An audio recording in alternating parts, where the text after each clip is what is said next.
तो recording start कर दी है मैंने और ये रही थी हमारी प्रोजेक्ट।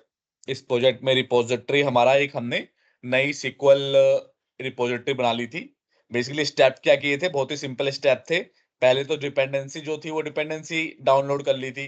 मेनली हमारे लिए दो डिपेंडेंसी थी, एक SQL server entity framework code और सीक्वल सर्वर, और दूसरा टूल्स करके। ये दो डिपेंडेंसी हमने डाउनलोड की। उसके बाद दूसरा स्टेप क्या किया था, हमने एक डीबी कॉन्टेक्स्ट बना लिया था, एम्प्लॉय डीबी कॉन्टेक्स्ट करके। उसमें इस तरह का सेटअप करना था हमें, वो हमने सेटअप कर लिया था। उसके बाद हमने क्या किया था कि हमने एक सेम एम्प्लॉय रिपोजिटरी के जैसा ही सीक्वल एम्प्लॉय रिपोजिटरी बना दिया था, और जो सारा ऑपरेशन हो रहा था वो एम्प्लॉय डीबी कॉन्टेक्स्ट के थ्रू हो रहा था। अब इतना जो कल की क्लास आप लोगों ने रिवाइज की थी, पारस आपने और अनिल आपने, करी थी सर। हाँ, करी ठीक है, है, दो तीन ठीक है। चार बार करी है, बट प्रैक्टिकल नहीं किया है, सुनी है चलो खाली कोई नहीं, ध्यान से। अभी एक ही दिन का टाइम था बीच में, तो अभी इसके बाद 3-4-5 दिन का टाइम मिलेगा तो अच्छे से रिवाइज कर लेना। अब हमारा ये मेन काम हम खत्म कर चुके थे कल, कि हमने कोडिंग तो लिख दी, लेकिन अब हमें ये चीज क्या करनी है। मैंने कल बताया था कि दो अप्रोच होती हैं, कोड फर्स्ट अप्रोच और डाटाबेस फर्स्ट अप्रोच। और जो हम कोड अभी अप्रोच काम एंड कर रहे हैं, हाँ, हम अभी जो काम कर रहे हैं वो कोड फर्स्ट अप्रोच कर रहे हैं, कि सब कुछ कोड से ही हमें जनरेट करना है। कि मतलब डाटाबेस में अभी कुछ भी नहीं पड़ा, हमें कोड से ही जो भी हमारी कनेक्शन स्ट्रिंग है, ये इस नाम का एक डाटाबेस क्रिएट हो जाए, और हमारी जो भी हम टेबल बनाना चाहते हैं, इस नाम से एक टेबल भी क्रिएट हो जाए। और उस टेबल में क्या क्या कॉलम होंगे, जो भी हमारे मॉडल में प्रॉपर्टीज होंगी, वो कॉलम बन जाएगा। तो इसके लिए डॉटनेट ने और एंटिटी फ्रेमवर्क कोड ने माइग्रेशंस की कमांड दे रखी है। क्या करना है आपको, सिंपल यहां पे जाना है, आपको लिखना है एंटिटी ईएफ कोर, मतलब एंटिटी फ्रेमवर्क कोर ही होता है, माइग्रेशन, और माइग्रेशन पे क्लिक करना है। ये दो दो चार ही कमांड है, बहुत बड़ी कमांड नहीं है, लेकिन माइक्रोसॉफ्ट की वेबसाइट से आप देख भी सकते हो अगर आपको याद ना हो। मुझे तो याद है, लेकिन मैं बता दे रहा हूं कि कैसे आपको चेक करना है। तो ये माइग्रेशन की कमांड होती है, कि आपने अपना कोड लिख तो लिया फ्रंट एंड पे एमवीसी में बेसिकली, लेकिन इसको मूव करना है अब आपको डाटाबेस में। तो कैसे करोगे, या तो डॉटनेट कोर सीएलआई हो। सीएलआई क्या होती है, कमांड प्रॉम्प्ट होता है। या तो कमांड प्रॉम्प्ट से करो, हमें कमांड प्रॉम्प्ट से नहीं करना, हमें विजुअल स्टूडियो से करना है।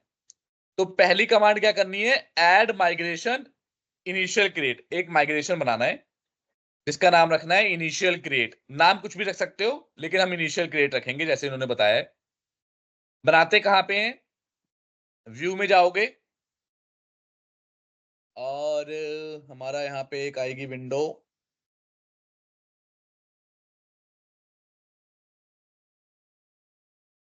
यहाँ पे कमांड विंडो में, कमांड विंडो आ जाएगी। इज इट कमांड विंडो, हाँ शायद कमांड विंडो ये भी देख चेक कर लेते हैं। नहीं, मेरे ख्याल से यहाँ पे आता है, एक बार चेक कर लेता हूँ। क्या किया हमने, जो भी कमांड दे रखी है, मैं कंफ्यूज हो गया हूँ कि कमांड विंडो में आता है या पैकेज मैनेजर कंसोल में आता है, पर पैकेज मैनेजर कंसोल में आता है जहां तक मुझे याद आ रहा है। क्या करना है हमें, जो भी कमांड है पहली, एक हम बेसिकली माइग्रेशन बना रहे हैं। माइग्रेशन मतलब विजुअल स्टूडियो का कोड मूव कर रहे हैं सीक्वल सर्वर में। तो उसको एक तरीके से कि भाई क्या मूव करना है, क्योंकि ये तो सी शार्प का कोड लिखा हुआ है, सीक्वल सर्वर में सीक्वल लैंग्वेज चलती है। तो एक माइग्रेशन बन जाएगी, एक बेसिकली सीक्वल लैंग्वेज का कोड बन जाएगा, जो विजुअल स्टूडियो पे रन होगा, लेकिन एग्जीक्यूट सीक्वल सर्वर पे होगा। तो पहला माइग्रेशन का मैंने नाम दिया add migration initial create, enter कर दिया। तो ये नाम कुछ भी दे सकते हो, पर मैंने इनिशियल क्रिएट ही दे दिया। अब आ गई हमारी एरर, कह रहा है value can not be null, parameter connection string, किसे कनेक्शन स्ट्रिंग नहीं मिल पा रहा, value can not be.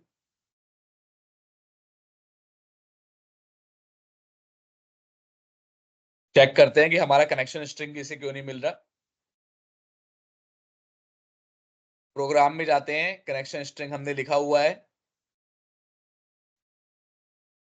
Check करते हैं नाम वाम सही है।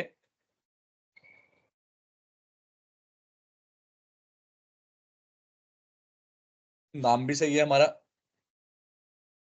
Trusted service, integrated security true, ये भी सही लग रहा है मुझे। तो इसे कनेक्शन स्ट्रिंग मिलना चाहिए, लेकिन ये कह रहा है कि इसे कनेक्शन स्ट्रिंग नहीं मिल रहा। पढ़ते हैं पूरी यार। बिल्ड हमारा सक्सेसफुल हो गया था, लेकिन जब इसने क्रिएट करने गया तो इसे कनेक्शन स्ट्रिंग नहीं मिला। कह रहा है value can not be null. Server का नाम एक बार देख लो सर, कौन से सर्वर का नाम? ये जो लिखा हुआ है कनेक्शन स्ट्रिंग में, Check। App setting dot JSON में लिखा है ना सर्वर का नाम, हाँ वो तो हमने लोकल होस्ट लोकल लिखा है, होस्ट ही, हाँ लोकल होस्ट लिखा है, हमारा लोकल होस्ट ही होगा। लोकल तो होस्ट भी इसकी, है, हाँ हाँ, क्योंकि हमें तो जो सर्वर बनाना है वो अपने सीक्वल सर्वर इसी के अंदर बनाना है। इसी के अंदर बना दिया। हाँ तो देखो कहाँ, अभी अभी दिखाता हूँ कैसे खुलेगा ये।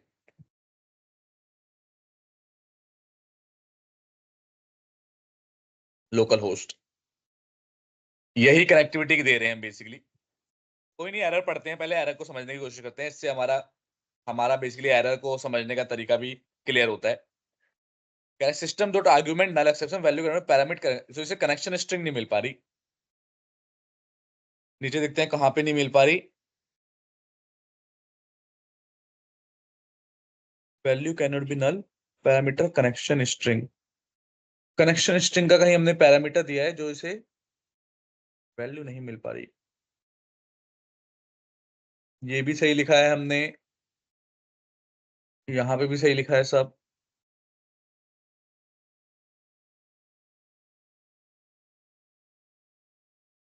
दोबारा लिखते हैं, एक बार देखते हैं कि यही एरर है कोई दूसरा। ऐड माइग्रेशन इनिशियल क्रिएट,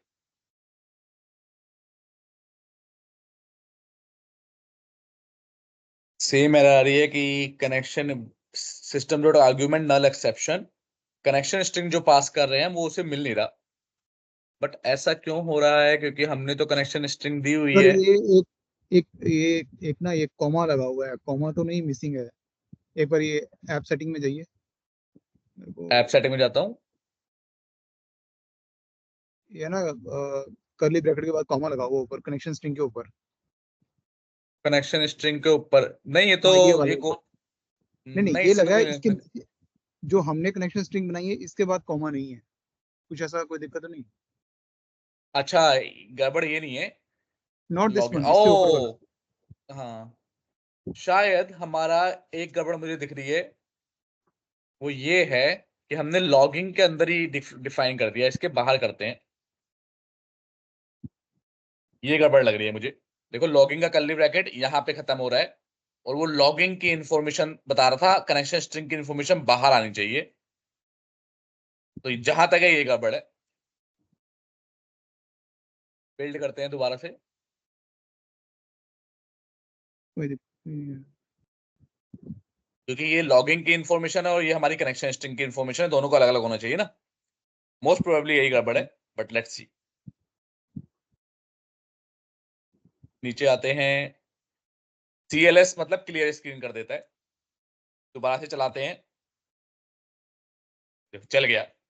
तो गड़बड़ क्या थी हमारी? देखो इससे हमारी एरर भी पता चलती है कि कहाँ पे दिक्कत है। तो हम समझ गए कि भाई कनेक्शन स्ट्रिंग वो पिक नहीं कर पा रहा था। क्यों नहीं कर पा रहा था? क्योंकि हमने गलती से इस लॉगिंग के कर्ली ब्रैकेट के अंदर ही कनेक्शन स्ट्रिंग का को भी लिख दिया था, और उसे लग रहा था ये तो लॉगिंग का पार्ट है। किसे? यहाँ पे, जब यहाँ पे उसने बोला कि भाई कॉन्फ़िगरेशन से कनेक्शन स्ट्रिंग उठाओ डिफॉल्ट कनेक्शन, तो वो चेक करने जाता है ऐप सेटिंग में, कहता है भाई अच्छा कहाँ है मेरी कनेक्शन स्ट्रिंग। तो पहले चेक करता है लॉगिंग, तो अच्छा ये तो लॉगिंग है। अब हमने लॉगिंग के अंदर ही डाल दिया था, तो वो दूसरा ढूंढने गया अलाउड होस्ट, पर उसे कनेक्शन स्ट्रिंग कहीं मिला ही नहीं, क्योंकि वो मेन ढूंढता है। जो मेन प्रॉपर्टीज होती है वो ढूंढता है, उसके अंदर फिर जाके चेक करता है। पर उसे क्योंकि कनेक्शन स्ट्रिंग मिला ही नहीं, इसलिए वो चल नहीं पाया था। बट अब चल गया। तो चल गया तो इसने कह दिया सक्सेसफुल हो गया। हालांकि अभी भी कुछ दे रहा है framework using Microsoft option none to under section. वैसे तो चल चल गया, चेक करते हैं बना या नहीं बना।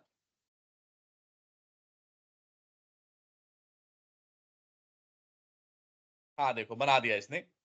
एक ये ऑटोमेटिकली एक फोल्डर बना देता है माइग्रेशन करके।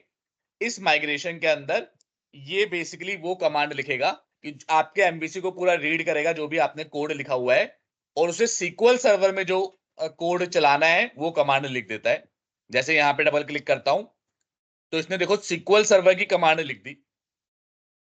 क्या लिखा, ये एक मेथड है आप करके, ये रन होगा। क्या लिखा कि भाई एक टेबल बनाइयो जिसका नाम रखेगा एम्प्लॉइज, उस टेबल का नाम होगा एम्प्लॉय उसमें। और ये कहां से उठा रहा है एम्प्लॉइज नाम, जो हमने अपने डीबी मॉडल कॉन्टेक्स्ट में दिया था, ये सब। यहां से इसने नाम उठाया, और ये कोड इसने अपने आप लिखा है, हमने नहीं लिखा अभी कोई। अब क्या कह रहा है, एक कॉलम बनेगा टेबल डॉट कॉलम आईडी का, और एन नोटेशन दे रहा है आइडेंटिटी, ऑटोमेटिकली से आइडेंटिटी कॉलम बना दे रहा है। हम नहीं चाहते कि आइडेंटिटी कॉलम बने। क्यों नहीं चाहते, क्योंकि आइडेंटिटी कॉलम बन गया। आइडेंटिटी कॉलम क्या होता है कि आप लोगों को पता है, कोई भी कॉलम जिसको हम चाहते हैं कि ऑटोमेटिकली सीक्वल सर्वर में वैल्यूज की आ जाए, हमें ना देनी पड़े, उसे आइडेंटिटी कॉलम कहते हैं। जैसे एक छोटा सा एग्जांपल दिखाता हूं, कोई सा भी डाटाबेस में बना लेते हैं एक टेबल हल्की सी।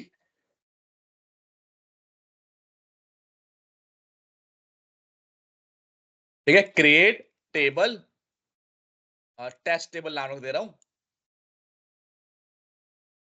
आइडेंटिटी कॉलम क्या होता है ये बता रहा हूं, कभी कभार इंटरव्यू में भी पूछ लेते हैं, इंपॉर्टेंट है ये देखो मैंने इस कॉलम को बता दिया कि भाई ये आइडेंटिटी कॉलम है। तो आप देखना क्या होगा,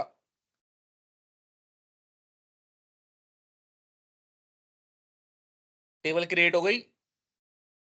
अच्छा कोमा नहीं लगाया ना यहाँ पे, टेबल क्रिएट हो गई। अब मैं इस टेबल में अगर इंसर्ट करता हूं,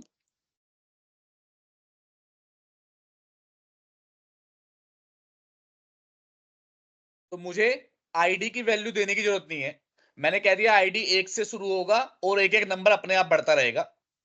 ये होता है कि कहां से शुरू होगा, और ये होता है कितने नंबर बढ़ाने हैं।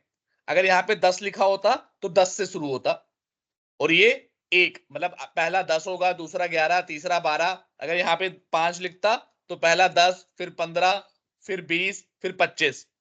अभी मैंने 1 1 1 लिखा है, मोस्ट ऑफ द केसेस में आपको 1 1 ही मिलेगा। अब देखो मैंने ये एक इंसर्ट क्वेरी चलाई, आईडी की वैल्यू मैंने कहीं पे दी नहीं, लेकिन अभी अगर मैं चेक करूंगा ना,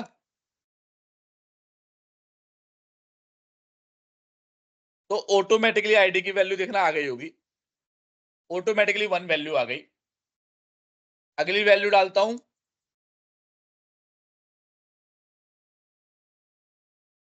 तो ऑटोमेटिकली अभी सेलेक्ट करूंगा, तो ऑटोमेटिकली आईडी की वैल्यू 2 आ गई। अच्छा एक ही एक क्यों बढ़ रहा है, क्योंकि ये सेकंड नंबर वाला बताता है कि कितने कितने कितने बढ़ने हैं, और पहले नंबर वाला बताता है कि कहां से शुरू करना है। तो ऐसे कॉलम को जिसमें आपको वैल्यू ना देनी पड़े उसे आइडेंटिटी कॉलम कहते हैं। क्या बात समझ में आ रही है नहीं आ रही? Yes sir. तो यहाँ पे ऑटोमेटिकली आइडेंटिटी कॉलम बना, लेकिन हम नहीं चाहते ये, क्योंकि हमने तो देख रहे थे ना कि हम तो यूआई पे अपने आप ही आईडी की वैल्यू दे रहे थे। तो फिलहाल हम नहीं चाहते, तो इसको आप हटा भी सकते हो। हालांकि ये कोड एमवीसी ने बनाया है, बट ये नहीं है कि आपको जबरदस्ती फॉलो ही करना है सब कुछ, कुछ हटा भी सकते हो। बाकी कॉलम मुझे सही लग रहे हैं, बाकी कॉलम में मुझे कोई दिक्कत नहीं लग रही। इसमें आती आप देखो, इसने एक प्राइमरी की भी अपने आप बना दी, आईडी को प्राइमरी की बना दी, पर हम चाहते हैं कि प्राइमरी की रहे, कोई इसमें गड़बड़ बात नहीं है। बस इतना ही। अब जाओगे सेम वेबसाइट पे तो दूसरी कमांड बताएगा। अच्छा एक गड़बड़ मुझे क्या लग रही है इसमें, कि जो हमारी ऐप सेटिंग डॉट डीबी है, इसमें डाटाबेस का नाम क्या है, एम्प्लॉय डीबी, और ये ऑलरेडी एम्प्लॉय बना डीबी हुआ नाम है। का ऑलरेडी डाटाबेस पड़ा हुआ है। तो आ जाएगी हमारे पास गड़बड़ की भाई ऑलरेडी बना पड़ा हुआ है, तो हमारा वो क्रिएट नहीं करने देगा। तो मैं फिलहाल एम्प्लॉय डीबी को हटा ड्रॉप कर देता हूं।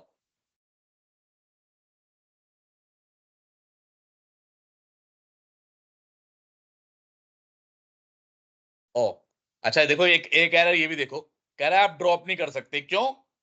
क्योंकि मैं खुद ही एम्प्लॉय डीबी के अंदर हूं, तो एम्प्लॉय डीबी को ड्रॉप कर रहा हूं, कि मतलब जिस पेड़ की डाल पे बैठा हूं वही डाल काट रहा हूं। तो कह रहा है भाई ऐसे नहीं कर सकते, तो आपको क्या करना पड़ेगा, कोई दूसरा डाटाबेस सेलेक्ट कर लो, कोई सा भी कर लो, मास्टर कर लेता हूं।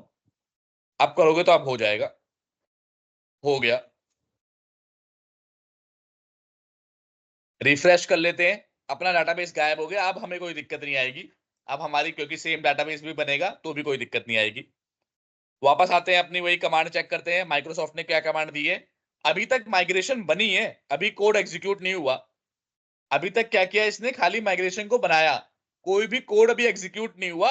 अब कोड एग्जीक्यूट करेगा with the help of another simple command, update database. पहला स्टेप क्या किया उसने, डाटाबेस को एक माइग्रेशन बनाई, एक कोड बनाया। अब जैसे ही अपडेट डाटाबेस करेंगे, अब जाएगा और कोड चलेगा।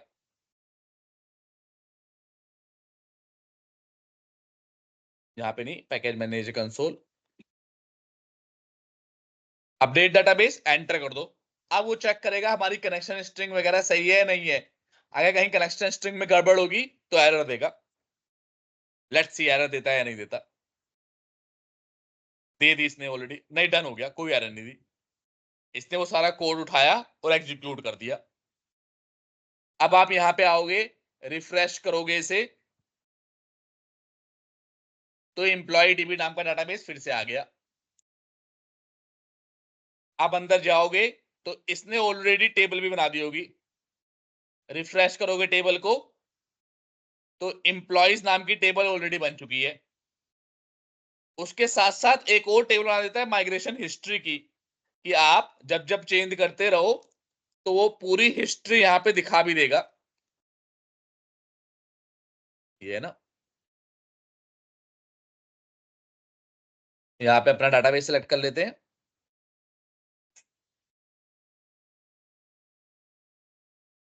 वो पूरी हिस्ट्री भी आपको दिखा देगा इस हिस्ट्री टेबल में।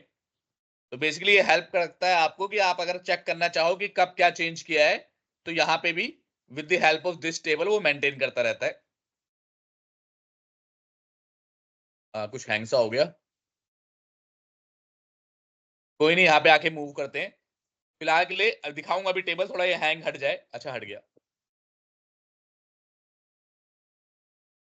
फिर हो गया। तब तक मैं ये रन करके दिखाता हूँ आपको।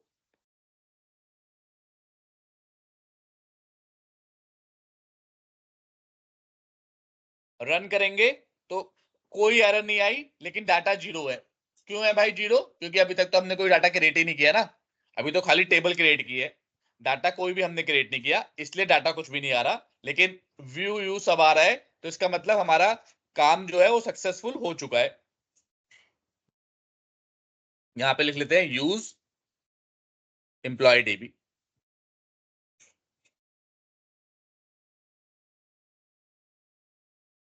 एम्प्लॉय डीबी कह रहा है नहीं एग्जिस्ट करता, ऐसा क्यों। यूज एम्प्लॉय डीबी, ठीक है। तो यहाँ पे मैं बता रहा था, ये टेबल जो होगी ये हिस्ट्री मेंटेन करने के काम आती है, कि आपने भाई जो पहला नाम रखा था वो इनिशियल क्रिएट था नाम। कल को और भी बनाओगे ये, तो और भी नाम लिख सकते हो। कि जैसे आपने अब कुछ और चेंज किया, एम्प्लॉय के बाद आपने एक कंपनी का भी मॉडल बनाया, तो आपने एक और माइग्रेशन बनाया और उसको भी अपडेट कर दिया, तो वो दूसरी रो आ जाएगी यहाँ पे। और अगर आप अपनी टेबल देखोगे, select extract from DBO dot employ, तो और इसे रन करोगे तो आपको आपकी टेबल भी दिख जाएगी। फिलहाल इसमें कोई भी डाटा नहीं है, तो हम क्या करेंगे, फ्रंट एंड से डाटा डालने की कोशिश करते हैं। एक पारस सैलरी कुछ डाल देते हैं, सैलरी डाल देते हैं, क्रिएट करेंगे। डिबगर लगा रखा था हमने, तो डिबगर पे आ गया। फिलहाल के लिए इसे हटा देता हूं।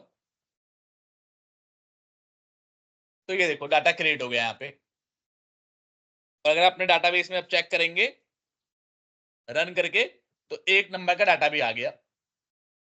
अच्छा, ये इसका मतलब ये नहीं है कि यहाँ पे बैकएंड में नहीं कर सकते। अब देखो एक और बात देखो,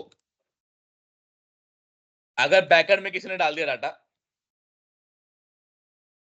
कि किसी ने कहा मैं फ्रंट एंड से नहीं कर रहा, मैं तो बैकएंड में ही डाटा डाल अपडेट कर देता हूं,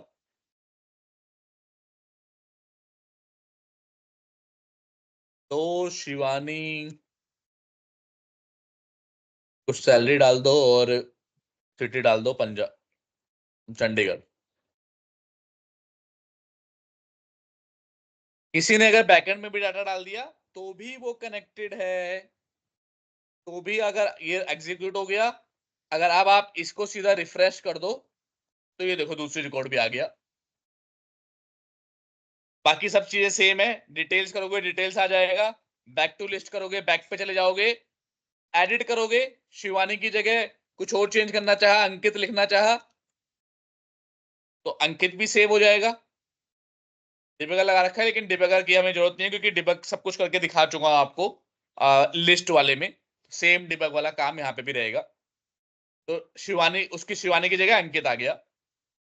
सिमिलरली डिलीट करना चाहेंगे, देखो कह रहा है the view delete was not found. बताओ ऐसा क्यों बोल रहा होगा? डिलीट का हमने बनाया नहीं था सर। करेक्ट, क्योंकि डिलीट का मैंने आपको लोगों को घर से बनाने के लिए कहा था, आप लोगों ने अपने में तो बना लिया है ना। Yes sir.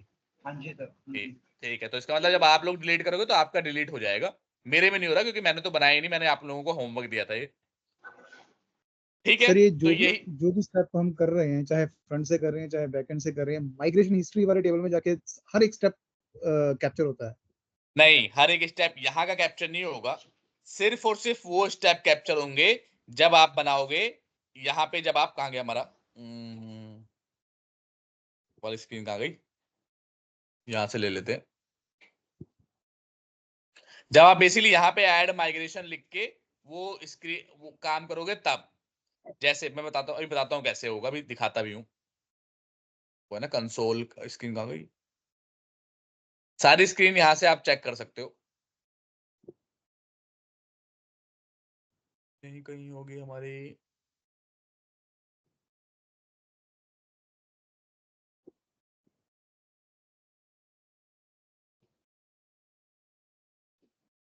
कहाँ चले गई, व्यू में होती है यार,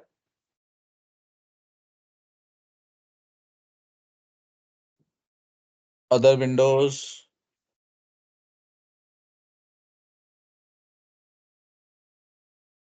हाँ ये रहा सर ना ये package package manager package console. Manager console. Correct correct, तो कभी भी गायब हो जाए नीचे तो वहां से आप उठा सकते हो सारी जितनी भी विंडोज होंगी ना, जैसे कोई भी नीचे की कोई भी विंडो कभी भी गायब हो जाए या सॉल्यूशन एक्सप्लोरर गायब हो जाए तो वो सब यहाँ व्यू में मिलता है।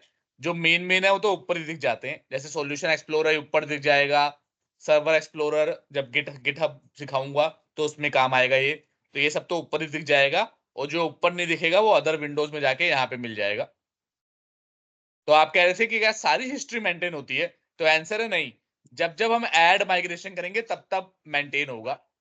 अब आप करोगे कब कब ऐड माइग्रेशन, अब तो एम्प्लॉय का काम खत्म हो गया ना, एम्प्लॉय तो आपने ऑलरेडी ऐड कर दिया। अब कल को मान लो आपको एक और मॉडल क्लास ऐड करनी है स्टूडेंट्स की, वो आप फ्रंट एंड में सारा कोड कर दोगे, करने के बाद क्या करना है, अब वो तो फ्रंट एंड में है, बैक एंड में तो पहुंचा नहीं, आपको बैक एंड में पहुंचाना है, तो आप पैकेज मैनेजर कंसोल में जाओगे, फिर ऐड माइग्रेशन लिखोगे, और इस बार माइग्रेशन का नाम कुछ और दोगे, और जैसे ही वो नाम दोगे वो आप जैसे ही अपडेट करोगे यहाँ पे वो आ जाएगा मेंटेन। तो ये टेबल सारी माइग्रेशन को मेंटेन करती है, जो जो माइग्रेशन आप बना रहे हो। क्या बात समझ में आई या नहीं आई?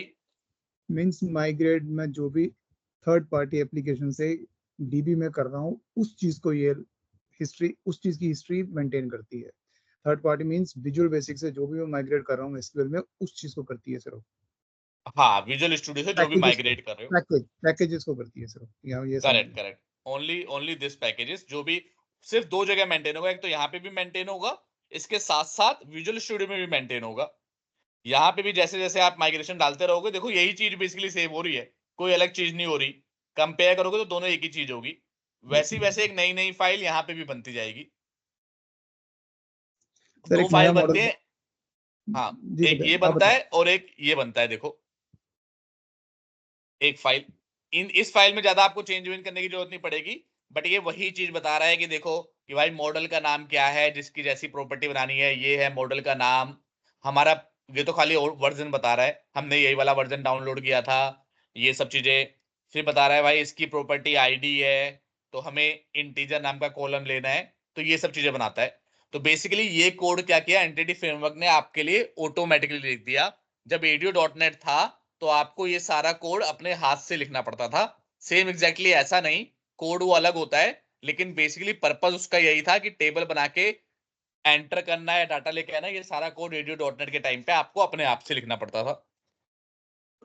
तो कभी कभार इंटरव्यू में पूछते हैं कि क्या अब आपको ADO.NET कभी भी यूज नहीं करनी चाहिए, तो आंसर जानते हो क्या है?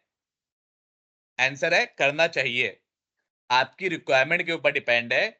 अगर आप कंपेयर करोगे ADO डॉट और एंटिटी फ्रेमवर्क को, तो ADO.NET is much faster than entity framework core, क्योंकि एंटिटी फ्रेमवर्क एक अपने आप में कोर है पूरा, बहुत सारी चीजें प्रोवाइड करता है। तो क्योंकि ये बहुत सारी चीजें प्रोवाइड करता है, तो इजी टू यूज है, बट कंपेरेटिवली स्लो है एज कंपेयर टू ADO.NET। आप तो कहोगे यार 1 सेकंड में भी मेरा काम हो गया, स्लो तो दिखाई नहीं मुझे।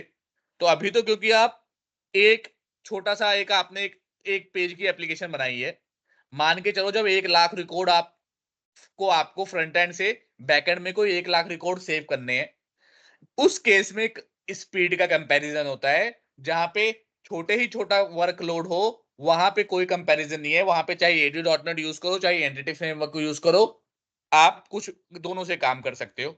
लेकिन जहां पे बहुत हैवी डाटा लोडिंग करनी होती है, वहां पे अगर फास्ट स्पीड देखनी होगी, तो आप ADO.NET लोगे। और जहां पे आपको आपकी स्क्रीन कॉम्प्लेक्स होगी, मतलब मुश्किल स्क्रीन है, और लेकिन बहुत ज्यादा हैवी डाटा पे आपको नहीं खेलना, वहां पे आप एंटिटी फ्रेमवर्क कोर करोगे। क्लियर है? कोई डाउट है? Clear sir. तो मोस्टली ठीक अभी है। कंपनीज में ADO.NET ही यूज हो रहा होगा, हमारे तो हो रहा है। हाँ, करेक्ट। और ADO.NET का चलो मैं देता हूं कि आप एक काम करना, कोशिश करना, मैं करा दूंगा अगर नहीं कर पाओगे कोशिश, अगर नहीं हो पाएगा तो एक ADO.NET का भी बना के लेके आना। बता देता हूं कैसे बनाना है, बहुत ही सिंपल, बहुत ज्यादा मुश्किल है नहीं। सिंपल चैट जीपीटी पे आपको यूज कर लेना है। क्रिएट एम्प्लॉय की जगह तुम लोग अब कंपनी का बनाओगे ना, company edge model and ADO.NET to perform CRUD operation. CRUD operation तो फ्रंट एंड की सारी लेयर सेम रहेगी, बस यहां पे याद रखो, आपको क्या करना है,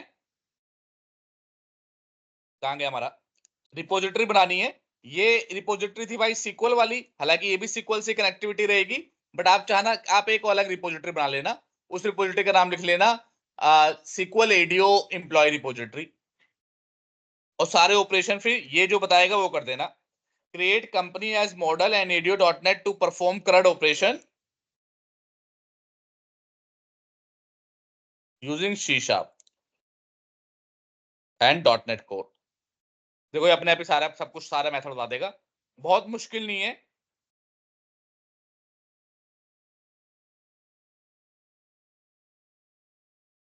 ये तो आपने बना ही लोगे, एंड ये वो है मॉडल है।